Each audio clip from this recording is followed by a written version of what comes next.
Hello dear students, आज की class में हम लोग स्टार्ट करने वाले हैं steps for the process of organizing. जैसा कि हमने पिछली क्लास में अपना ऑर्गेनाइजिंग चैप्टर स्टार्ट किया था और पिछली क्लास में हम लोगों ने डिस्कस किया था कि ऑर्गेनाइजिंग का मीनिंग क्या होता है, साथ ही साथ उसके हमने कैरेक्टरिस्टिक्स देखे थे। आज की क्लास में हम बेसिकली जो फोकस करने वाले हैं वो टॉपिक है हमारा steps for the process of organizing. क्या सीखने वाले हैं? स्टेप्स सीखने वाले हैं कि कैसे हमें ऑर्गेनाइजिंग का हमें ऑर्गेनाइजिंग करना होता है, उसका प्रोसेस क्या है। देखो, इसके पहले भी एक प्रोसेस मैंने बताया था, प्रोसेस ऑफ प्लानिंग। तो वहां पे मैंने समझाया था जब भी आपको प्रोसेस आ जाए, ठीक है, तो प्रोसेस आ जाए तो याद रखना है लाइन वाइज लाइन ही याद रखना है। ठीक है, लाइन वाइज लाइन ही याद रखना है, या लाइन बाय लाइन जिसको बोलते हैं। ठीक है, तो लाइन बाय लाइन ही आपको याद रखना है, यानी पॉइंट बाय पॉइंट समझो, लाइन बाय लाइन समझो, जैसा समझो वैसा तुम्हें याद रखना पड़ेगा। लेकिन उसको याद कैसे करना, वो तरीके मैं आपको बताऊंगा। पहले देखो, हमारा जो फर्स्ट फोकस होगा वो होगा कंसेप्ट पर। हमारा फर्स्ट फोकस किस पर होगा? कंसेप्ट पर। देन मैं आपको सिखाऊंगा कि लर्न कैसे करना है। सो कंटिन्यू क्लास में बने रहना, लास्ट तक देखना। मैं आपको पहले समझाऊंगा, बीच में आपको सिखाऊंगा, लास्ट में आपको लर्न भी करवा दूंगा। ठीक है, तो क्लास स्टार्ट करते हैं। लेकिन स्टार्ट करने से पहले एक बात और बोल दूं कि अगर पिछली क्लास नहीं देखी तो उस क्लास को जरूर देखना, ताकि आपको ऑर्गेनाइजिंग का प्रॉपर मीनिंग समझ में आ जाए और जो भी डाउट मन में हो ऑर्गेनाइजिंग से रिलेटेड वो खत्म हो जाए। ठीक है, अभी स्टार्ट करते हैं। यहाँ पे the formation of organizing is a scientific process. याद रखना है कि जब भी हम प्रोसेस की बात करेंगे तो हमेशा वो साइंटिफिक ही होगा। According to Peter F Drucker, the lack of proper formation of organization can not sustain for long time. अब यहाँ पे देखो, हम लोगों ने प्लान कर लिया, ठीक है। अब प्लान को हमें क्या करना है? इम्प्लीमेंट करना है। क्या करना है? प्लान को इम्प्लीमेंट करना है, यानी काम करवाना है। ध्यान से समझना, काम करवाना है। और काम करवाने के लिए हमें क्या करना पड़ेगा? इसका हमें स्ट्रक्चर डिसाइड करना पड़ेगा कि कौन क्या काम करेगा, कौन सा डिपार्टमेंट कितना काम करेगा, ये सारी चीजें हमें स्ट्रक्चर डिसाइड करना है। और स्ट्रक्चर डिसाइड करना, यही हमारा क्या है? ऑर्गेनाइजिंग। यही हमारा क्या है? ऑर्गेनाइजिंग। क्लियर है? इसीलिए कहा गया है कि अगर आपका lack of proper formation of organization, यानी कि अगर आपका ऑर्गेनाइजेशन जो है वो प्रॉपर नहीं रहा, इट मींस कि आपका जो बिजनेस है वो लॉन्ग टर्म नहीं चल पाएगा। क्योंकि काम जो करना है आपको, जो आपने प्लान किया है उसको ढंग से अगर इंप्लीमेंट नहीं कर पा, उसका स्ट्रक्चर ढंग से नहीं बना, तो आप कैसे चल पाओगे? क्लियर इतना? इसलिए याद रखना है कि प्रॉपर स्ट्रक्चर होना जरूरी है, प्रॉपर ऑर्गेनाइजेशन होना जरूरी है। Hence the unit is slowly destroyed, और धीरे धीरे जो बिजनेस होगा वो क्या हो जाएगा? खत्म हो जाएगा।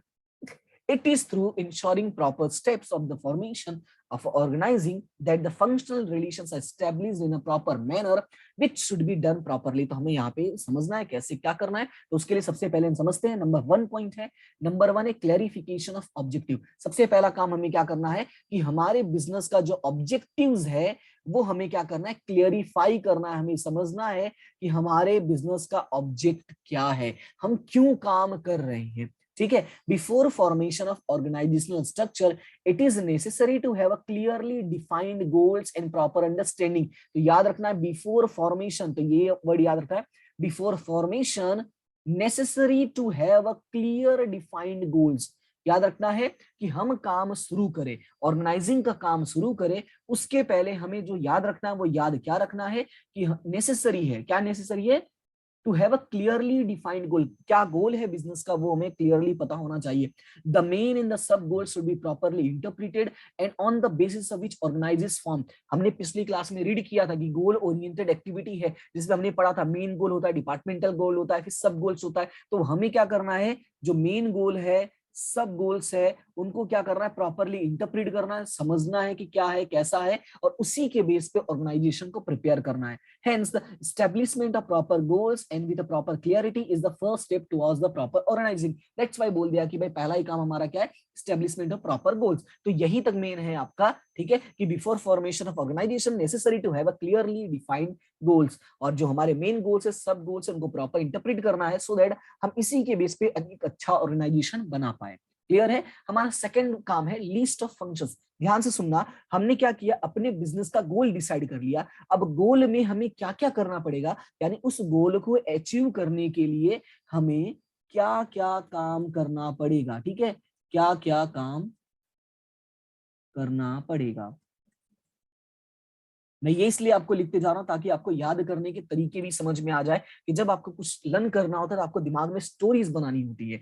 आपने अपना क्या कर लिया है, ऑब्जेक्ट डिसाइड कर लिया, अब उस ऑब्जेक्ट को अचीव करने के लिए आपको क्या क्या करना पड़ेगा, यानी आप प्रिपेयर करोगे list of functions after having clearly defined goals with the help of organizational structure. ध्यान से सुनना, after having clearly defined goals with the help of organizational structure the list of work. हमने ऑर्गेनाइजेशन स्ट्रक्चर बनाने के लिए पहले गोल define किया, फिर स्ट्रक्चर का यूज करके हम क्या करेंगे, एक लिस्ट ऑफ वर्क प्रिपेयर करेंगे। And eight the time of preparing such a list it is insured that not a single task is left. याद रखना है, क्या इंश्योर्ड करना है, इंश्योर्ड ये करना है not a single task is left. याद रखना है, कोई भी छोटा काम भी नहीं रुकना चाहिए और ना ही कोई भी छोटा काम रिपीटेड होना चाहिए। लगता है मेरा पेन गया, नहीं गया, वो इंक कभी कभी हो जाता, इंक नहीं मतलब इलेक्ट्रॉनिक है, शायद कुछ प्रॉब्लम हो गई। भगवान, नहीं नहीं, गलत टाइम पे नहीं खराब होना है, एक बार वापस ट्राई करते हैं। हाँ अब सही है। तो याद रखना है कि कोई भी सिंगल काम वर्क जो है टास्क वो लेफ्ट नहीं होना चाहिए, ना ही कोई रिपीटेड होना चाहिए। And special care is taken for the same. यानी कि जब हम लिस्ट बनाने बैठेंगे तो लिस्ट बनाने के लिए हमें क्या करना, बहुत ही ध्यान रखना पड़ेगा। अभी मैं बाद में एक एग्जांपल भी दूंगा, अभी फिलहाल ऐसे ही चलते रहते हैं, ठीक है। Hence the list of functions should be prepared on the basis of proper consideration in the final distribution should be done. याद रखना है, इसी लिस्ट जो हमें प्रिपेयर करना है फंक्शंस का, वो हमें बहुत ही प्रॉपर तरीके से प्रिपेयर करना है, सारी चीजों को कंसिडर करके लिखा है ना, basis of its proper consideration है, जो भी हम काम करने वाले उसका प्रॉपर कंसिडरेशन करना है। उसके बाद नेक्स्ट है डिपार्टमेंटेशन ऑफ फंक्शंस। अब देखो यहाँ पे मैं क्या क्या काम करना पड़ेगा वो डिसाइड किया। अब मान लो 200 काम निकल आए, अब क्या 200 काम के लिए 200 आदमियों को लगाओगे? नहीं भाई, 200 काम के लिए 200 आदमी थोड़ी लगाएंगे। हम क्या करेंगे, उसका एक ग्रुप बना देंगे, यानी जो वर्क है सभी वर्क्स का ग्रुप बना देंगे। जैसे कि मान लो जैसे पढ़ाई वाला काम है तो पढ़ाई वाला ग्रुप एक बन गया, लिखाई वाला ग्रुप एक बन गया, ठीक है, नोट्स बनाने वाला ग्रुप एक बन गया। इसी तरह से हम ग्रुप बना देंगे। तो डिपार्टमेंटेशन ऑफ फंक्शन, यानी जैसे जैसे काम होंगे जो रिलेटेड वर्क होंगे उनको एक साथ कर, जिसको बोलते हैं सिमिलर इन नेचर, ठीक है। अभी पढ़ते हैं तो समझ में आ जाएगा। Once when the list of function is prepared the work areas similar in nature. याद रखना है कि ऐसे वर्क एरियाज जो सिमिलर इन नेचर्स हैं are classified and similar functions are placed together. तो यहाँ पे मैं इसको फिर से अंडरलाइन कर देता हूं। क्या याद रखना है कि जो वर्क एरियाज ऐसे हैं जो सिमिलर इन नेचर हैं, ध्यान से सुनना, ऐसे वर्क एरिया जो सिमिलर इन नेचर है उनको हमें क्या करना है, प्रॉपर वे में क्लासिफाई करना है। और साथ ही साथ जो हमारे सिमिलर फंक्शंस हैं आर प्लेस्ड टुगेदर, ये वर्ड आपको याद रखना है, placed together, then the division of work is done accordingly. और उसी के बाद से हमारा division of work proper way में हो पाएगा। Work is divided as per the purchase area, sales area, accounts area etcetera, and then work division in specialization is planned. अब याद रखना है कि बिजनेस की बात हो रही है तो बिजनेस में क्या होगा, वर्क कैसे डिवाइड होगा, वर्क डिवाइड करना है, लेकिन कैसे डिवाइड करना है, परचेस के बेस पे डिवाइड करना है, सेल्स एरिया के बेस पे डिवाइड करना है, अकाउंट एरिया के बेस पे डिवाइड करना है, ठीक है, मार्केटिंग एरिया के बेस पे डिवाइड करें। तो इस तरह के काम होते हैं बिजनेस में।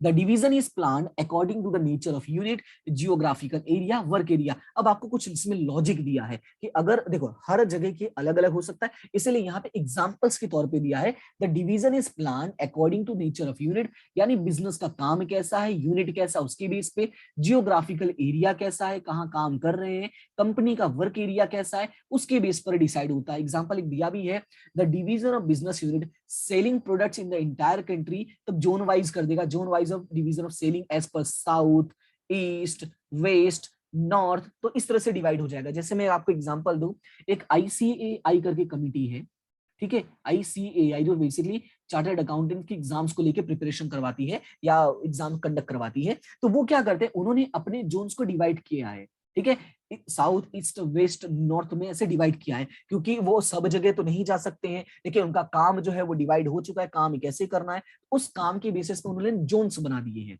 ठीक है, क्लियर है, जब इंटायर कंट्री में काम हो रहा है तो जोन्स बना दिया है। In the same way work based distribution as per advertising task, packing task, distribution task etcetera in sales department is also considered at the time of division of work. तो जब हम सेल्स डिपार्टमेंट की बात करेंगे तो sales department में क्या क्या होता है, सेल्स डिपार्टमेंट में होता है एक एडवर्टाइजिंग काम होता है, ठीक है, एक होता है पैकिंग का काम होता है, एक होता है डिस्ट्रीब्यूशन का काम, यानी सामान को एक जगह से दूसरी जगह ले जाने का काम। तो इसके बेस पर भी हम क्या करेंगे, डिस्ट्रीब्यूशन कर देंगे। क्लियर है, समझ में आया? तो यहाँ पे देखो हमने क्या किया, सबसे पहले हमने ऑब्जेक्टिव डिसाइड किया, उसके बेस पे क्या क्या काम करना है उसके लिए फंक्शंस डिसाइड किए, और इन फंक्शंस को क्या करना है, डिपार्टमेंटेशन करना है, मतलब एक ग्रुप में बना देना है, जैसा जैसा काम होगा उसके बेस में हमें सारे कामों को रख देना है। फिर उसके बाद है to determine departmental position and abilities. अब काम हमने डिस्ट्रीब्यूट कर दिया, अब हमें लोगों की डिपार्टमेंटल पोजीशन डिसाइड करनी है उनकी एबिलिटी के बेसिस पे। Once when the work is departmentalized properly, जब एक बार डिपार्टमेंटलाइज्ड हो गया है, मतलब बन गया है department, the task to have a proper persons to handle. तो याद रखना है कि जो भी काम तैयार हुआ है उस काम को करने के लिए एक प्रॉपर पर्सन होना जरूरी है। प्रॉपर पर्सन के पास प्रॉपर काम कहो या प्रॉपर काम के पास प्रॉपर पर्सन कहो, दोनों का मतलब यही है, एक ही है। ठीक है, चंदू के चाचा को चंदू के चाची वाला मैटर है। ठीक है, दोनों का मतलब सेम ही है। To handle the responsibilities are created as per position and abilities are plan accordingly. यानी जैसा काम डिसाइड है उसके अकॉर्डिंग पर्सन हो गए, उसका हमें रिस्पॉन्सिबिलिटी डिसाइड करना होगा, उसी के अकॉर्डिंग हमें क्या करना, created as per position and liabilities are planned. Okay, for example a sales officer for the sales department, जैसा भी ऊपर एग्जांपल दिया था मैंने कि हम लोगों ने सेल्स डिपार्टमेंट बनाया, उसके लिए हमें एक पर्सन रखना पड़ेगा जिसका नाम होगा sales officer. At the same time सब पोस्ट और categories as per the persons to be appointed, यानी इसके अंडर भी काम करने के लिए अगर हमें सब पर्संस की जरूरत है, यानी छोटे लोगों की जरूरत है, तो उनका भी अपॉइंटमेंट्स होगा as per the different post and categories. Clear है? उसके बाद हमारा जो नेक्स्ट काम होगा वो होगा delegation of power and responsibility. हमने डिसाइड कर लिया कि हमें कौन कौन से काम करने के लिए कौन से ऑफिसर्स की जरूरत है, तो अब हम यहाँ पे डिसाइड करेंगे, उनको पावर्स देंगे, उनको रिस्पॉन्सिबिलिटीज देंगे। ठीक है, divisional head, sub divisional heads, skill based heads are finalized, and then all the heads should be given power and responsibility so that they can perform their work well। तो याद रखना है जब अलग अलग हेड्स बन गए हैं तो they should be given, याद रखना है they should be given power and responsibilities so that they can perform their work well। Clear है? In addition to that clarification should be done of each person post. हर person का post क्या वो decide होना चाहिए, so that each person will get the idea of the responsibility. अगर हर person का पोस्ट डिसाइड होगा, क्लियर होगा, तो उसके बेस पे उसकी रिस्पॉन्सिबिलिटी क्या है वो क्लियरली असाइंड हो जाएगी। ठीक है, it is also necessary to have the proper proportion of power and responsibility। याद रखना है कि हर पर्सन का पोस्ट डिसाइड होगा, उसके बेस पे उसको रिस्पॉन्सिबिलिटी असाइन करना है, और ये भी याद रखना है कि हर पर्सन की पोस्ट के अकॉर्डिंग, यानी जैसा उसकी ताकत होगी उसके प्रपोर्शन के अकॉर्डिंग अगर काम करना है होगा, उसके अकॉर्डिंग पावर और रिस्पॉन्सिबिलिटीज में असाइन करना पड़ेगा। क्लियर है? इतना बात समझ में आई? ये हमारा फिफ्थ पॉइंट है। फिफ्थ पॉइंट क्या कहता है, delegation of power and responsibilities. जब हमने डेलीगेट कर दिया अलग अलग लोगों के बीच में, तो अब उनके बीच का हमें क्या करना, रिलेशनशिप डिसाइड करना है। After the proper distribution of work and delegation of power and responsibilities among different departmental personnel, the formation of inter relations should be made clear. याद रखना है जैसे ही हमने डिस्ट्रीब्यूशन ऑफ वर्क कर दिया है, ठीक है, डिस्ट्रीब्यूशन ऑफ वर्क कर दिया है, हमने delegation of power and responsibilities कर दिया है, तो हमारे पास जितने भी लोग हैं डिपार्टमेंटल पर्सनल्स हैं, उनके बीच का इंटर रिलेशनशिप डिसाइड करना होगा, क्लियर करना होगा, कौन किसके लिए रिस्पॉन्सिबल होगा, कौन किसको जवाब देगा, कौन किससे ऑर्डर लेगा, वो सारी बातें। And with the help of departmentalisation the power and responsibilities are decentralised but the same can be centralised with the help of formation of inter relations. तो याद रखना है डिसेंट्रलाइज करना है, सेंट्रलाइज करना है, वो अभी हम आगे पढ़ेंगे। डिसेंट्रलाइज सेंट्रलाइज क्या होता है अभी सीधा बता देता हूँ। डिसेंट्रलाइज का मतलब बटा हुआ है, सेंट्रलाइज का मतलब एक ही जगह, सेंटर है ना एक ही जगह, डिसेंटर का मतलब अलग अलग बटा हुआ है, बस ये याद रखो। ठीक है, तो वो हमें डिसाइड करना पड़ेगा, वो हमें रिलेशंस बनाने पड़ेंगे, और इतना होने के बाद सबको याद थोड़ी रहने वाला है, तो हम क्या कर देंगे, to prepare an organisational chart. हमें क्या करना होगा, एक ऑर्गेनाइजेशनल चार्ट प्रिपेयर करना होगा, ताकि लोग रोज आए सुबह देख लें, और ताकि सबको आइडिया रहे कि भाई हमारा काम क्या है, हमें किसके साथ काम करना है, किसको जवाब देना है, सारी चीजें उनको याद रहे। In order to enable the people to have the perfect idea of each one's positions. याद रखना है सब कुछ याद रखना पॉसिबल नहीं है, इसीलिए प्रॉपर पोजीशन का आइडिया होने के लिए हमें क्या करना पड़ेगा, एक प्रॉपर मैप प्रिपेयर करना पड़ेगा, should be prepared and such chart should be properly prepared, और ये जो चार्ट है वो प्रॉपरली प्रिपेयर करना है, and the same should be displayed on the notice board, और जो कंपनी का, जो इंटरप्राइज का, जो बिजनेस का नोटिस बोर्ड होगा वहां पे लगा देना, ताकि जो भी वर्कर्स आए, जो भी इंप्लॉइज आए, ठीक है, जो भी बड़े मैनेजर्स आए, उनको पता रहे कि किससे काम करवाना है, किसको ऑर्डर देना है, किससे ऑर्डर लेना है, वो सारी चीजें समझ जाए, क्योंकि हमको सब कुछ याद नहीं रहने वाला। क्लियर है इतना? तो ये है हमारा प्रोसेस ऑफ ऑर्गेनाइजिंग। क्लियर है इतना? टोटल 7 पॉइंट है। अब इसको मैं तुम्हें एग्जांपल के तौर पे समझा देता हूं। मान लो कि तुम्हारे घर में एक शादी हो रही, एक शादी का एक ही शादी होगी, मान लो तुम्हारे घर में क्या हो रही है, शादी हो रही है, ठीक है, तो ये हो गया हमारा ऑब्जेक्टिव। शादी हमारा क्या हो गया, ऑब्जेक्टिव। अब बिजनेस के ऑब्जेक्टिव्स अलग अलग हो सकते हैं, तो आपको उसके अकॉर्डिंग डिसाइड करना पड़ेगा। अब शादी का काम है, तो इसमें काम करने के लिए अलग अलग फंक्शंस होंगे। ध्यान से सुनना, शादी में अलग अलग काम करने के लिए, मतलब कहते हैं ना कि पूरा काम सही से हो जाए तो उसमें अलग अलग फंक्शंस होंगे। तो फंक्शंस का मतलब यहाँ पे काम से है, ठीक है। अगर आपके घर में कभी शादी हुई होगी तो आपने देखा होगा कि बहुत सारे काम होते हैं, 8-8, 9-9, 10-10 दिन तक काम चलता रहता, लगातार महीनों तक काम चलता रहता। ऐसे बहुत सारे काम होते हैं। यानी यहाँ पे देखो, हमारा जो फर्स्ट पॉइंट है वो है क्लियरिफिकेशन ऑफ ऑब्जेक्टिव। तो यहाँ पे मैंने शॉर्ट में लिखा है ऑब्जेक्टिव। क्या है? Clarification of objective. ऑब्जेक्टिव क्या? शादी। दूसरा क्या है? दूसरा है लिस्ट ऑफ फंक्शंस, यानी अलग अलग फंक्शन डिसाइड करना है। उसके बाद तीसरा है, जो हमने अलग अलग फंक्शंस डिसाइड किया है, इनका एक डिपार्टमेंट बना देना। क्या करना है? डिपार्टमेंटेशन करना है। अब ये डिपार्टमेंटेशन का मतलब क्या? जैसे मैंने कहा कि शादी में अलग अलग फंक्शंस होते हैं। अब मैंने कहा शादी में हजारों काम होते हैं। क्या हजारों काम ऐसे बटा रहता है? मतलब हजारों काम ऐसे टुकड़े टुकड़े में थोड़ी होता रहता है। हम क्या करते हैं? हम डिसाइड करते हैं। जैसे कि आपने देखा होगा कि घर में कुछ एक्सपर्ट्स लोग होते हैं, ठीक है। हमने मान लो जैसे बहुत सारे काम है, तो जैसे बोल दिया कि भाई मान लो मार्केट जाना है, तो मार्केट जाना है, तो मार्केट से रिलेटेड जितने काम होंगे वो किसी एक भैया को दे दिया जाएगा। क्लियर है? जो भी मार्केट से रिलेटेड काम होंगे। अब जैसे कार्ड से डिस्ट्रीब्यूट करना है, तो कार्ड जितने लोगों को डिस्ट्रीब्यूट करना है वो एक फैमिली को दे दिया जाए, घर के बड़े लोग और साथ में एक बच्चा जो गाड़ी चला सके। जैसे मेरे को एक बार दे दिया था कि जा गाड़ी चला और जा कार्ड सबको यहाँ देकर आ। होता है दुख, कोई बात नहीं। तो वही याद रखना है कि हमारा पहले ऑब्जेक्ट डिसाइड करना होगा, देन उसके बेस पे अलग अलग फंक्शन डिसाइड करना होगा, देन हमें क्या बनाना पड़ेगा? डिपार्टमेंट बनाना पड़ेगा। और डिपार्टमेंट्स बनाने के लिए हमारे पास तरीके अलग अलग है। ये मैंने शादी का एग्जांपल दिया, लेकिन हमने रीड किया, हमारे पास ऑप्शंस अलग अलग हैं। हम परचेस एरिया बना सकते हैं, सेल्स एरिया बना सकते हैं, अकाउंट एरिया बना सकते हैं, बिजनेस की यूनिट के अकॉर्डिंग बना सकते हैं, अब बिजनेस का जियोग्राफिकल एरिया के बेसिस पे बना सकते हैं, ईस्ट वेस्ट नॉर्थ साउथ करके बना सकते हैं, ठीक है। हम टास्क के अकॉर्डिंग बना, जैसे सेल्स डिपार्टमेंट की बात करें तो सेल्स में अलग अलग काम होते हैं, यानी उसके अकॉर्डिंग बना सकते हैं। हमारे पास तरीके बहुत सारे हैं, ठीक है। क्लियर हुआ? पहला क्या करना है? हमें ऑब्जेक्टिव डिसाइड करना है। ऑब्जेक्टिव को खत्म करने के लिए, यानी कंप्लीट करने के लिए अलग फंक्शन डिसाइड करना है। उन फंक्शंस का हमें ग्रुप बना देना, जिसका हम नाम देंगे डिपार्टमेंटेशन ऑफ फंक्शंस। उसके बाद नंबर 4 में होगा हमें पोजीशन डिसाइड करना है। यहाँ पे हमें क्या करना है? हर डिपार्टमेंट में जो लोग हैं उनका पोजीशन और एबिलिटी देखना है। जैसे मैंने कहा ना, हम काम किसी को भी नहीं दे देंगे, हम चेक करेंगे भाई सामने वाले की एबिलिटी क्या है, सामने वाले की कैपेसिटी क्या है, वो हैंडल कर पाएगा कि नहीं कर पाएगा। उसके बेसिस पे हम क्या करेंगे? काम को सौंपेंगे। यानी डिपार्टमेंट्स बनाने के बाद जब पूरा काम का एक ग्रुप बन गया, याद रखना इसमें क्या है? ग्रुप बन गया, तो उस ग्रुप के बाद हमें क्या करना है? पोजीशंस एंड एबिलिटीज डिसाइड करना है, जिसका नाम है to determine departmental position and abilities. मैं एक बार फिर से रिवाइज करवा देता हूं। Number 1 clarification of objective. Number 1 क्या है? Clarification of objective. Number 2 list of functions. Number 3 departmentation of functions. Number 4 to determine departmental position and abilities. क्या है? Number 4 to determine departmental positions and abilities. Clear है? इतना काम हो चुका है। उसके बाद हमने डिसाइड कर लिया किससे क्या काम करवाना है, तो उनको हमें देना होगा अथॉरिटी। क्या देना होगा? अथॉरिटी। और अथॉरिटी के साथ हमें एक चीज और देनी पड़ेगी, और वो है responsibility.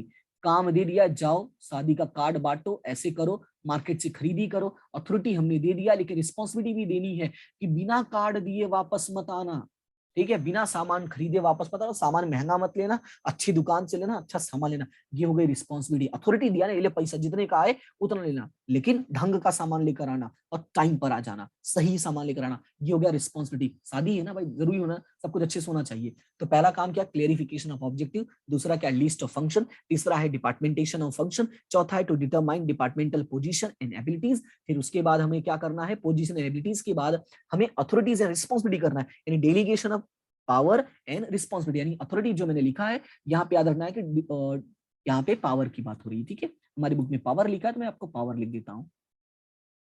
Delegation of power and responsibility. उसके बाद नंबर 6 पॉइंट, ध्यान से सुनना, हमने पावर्स दे दिया है, उसके बीच में हमें क्या डिसाइड करना, इंटर रिलेशनशिप। क्या डिसाइड करना है, इंटर रिलेशनशिप, क्योंकि हमें पता है कि बहुत सारे काम होते हैं तो सभी कामों के बीच में कोई ना कोई रिलेशंस होता है। जैसे कि अगर हमने बोल दिया कार्ड लेकर आना है, कार्ड डिस्ट्रीब्यूट करना है, तो कार्ड डिस्ट्रीब्यूट करने के लिए कार्ड आना जरूरी है। ठीक है, काम करवाना है, जैसे घर पे मान लो खाना बनाना है, तो खाना बनाने के लिए खाने का सामान आना जरूरी है, तो उसके लिए भी कोई अलग डिपार्टमेंट होगा ना, परचेसिंग डिपार्टमेंट, तो उनके बीच में रिलेशनशिप स्टेब्लिश करना होगा। तो याद रखना है, establishment of a inter relationship. और ये जब हो जाता है तो हमें क्या करना होगा, जो घर के सबसे बड़े होते हैं, जैसे हम लोग बोलते हैं ताऊ जी, आजकल वो लोग वर्ड यूज करते हैं, लेकिन जैसे हमारे घर में पापा हो गए सबसे बड़े, तो एक हमें क्या प्रिपेयर करना पड़ेगा, चार्ट, जिन उनको सब पता रहेगा। ठीक है, उनके पास सारी इंफॉर्मेशन रहेगी और वो सबको बताते रहेंगे कौन किससे क्या काम करना है, जिसको बोलेंगे हम नोटिस बोर्ड। हमारी कंपनी की लैंग्वेज में क्या है, नोटिस बोर्ड है। टू प्रिपेयर ऑर्गेनाइजेशनल चार्ट, यहाँ पे याद रखना है ऑर्गेनाइजेशनल चार्ट। मैं यहाँ पे लिख देता हूँ number 7, prepare organisational chart. Number 7, to prepare, जैसे हमारे घर में भैया करते हैं, सारी चीजों का डिटेल अपने पास रखे रहते हैं, बाद में लोगों को ऑर्डर देते रहेंगे, भाई तुमको ये काम करना है, इनके साथ जाना है, इनके साथ आना है, वो सारी चीजें। तो ये क्या है, to prepare organisational chart. Clear हुआ? तो ये है आपके 7 पॉइंट्स। आई होप कि आपको ये कहानी समझ में आएगी और आपको याद करने में आसानी हो जाएगी। मैं फिर से बोल देता हूँ, क्लेरिफिकेशन ऑफ ऑब्जेक्टिव, फिर उसके बाद list of function, departmentation of functions, उसके बाद हमें नेक्स्ट क्या हमारा, तो determine departmental position and abilities, to delegation of power and authorities, decide inter relationship, establishment of inter relationship, the last one is to prepare organisational chart. Clear है? समझ में आया? अगर इस पॉइंट अभी भी अगर तुमको याद नहीं होता है, इसका मतलब मेरे अंदर अभी भी कोई कमी रह गई है समझाने में, या तो तुमने ढंग से मेहनत 100% मेहनत नहीं की है, दोनों में ही कुछ ना कुछ गड़बड़ हो गई। तो 100% ढंग से सुनना, सारी मेहनत करना, स्टोरीज को दिमाग में याद रखना, आपको लर्न करना आपके लिए आसान हो जाएगा। ठीक है, फिलहाल आज के लिए इतना ही, मिलते हैं नेक्स्ट क्लास में। और सारी क्लासेस को अगर एंजॉय करना है तो चैनल को सब्सक्राइब जरूर कर देना, वीडियोस को लाइक शेयर करते रहो, ताकि और भी लोग जुड़े और भी मुझे अच्छा लगे और भी मैं चीजें प्रोवाइड कर सकूं। ठीक है, तो फिलहाल आज के लिए इतना ही, मिलते हैं नेक्स्ट क्लास में, तब तक के लिए thank you so much and have a good day.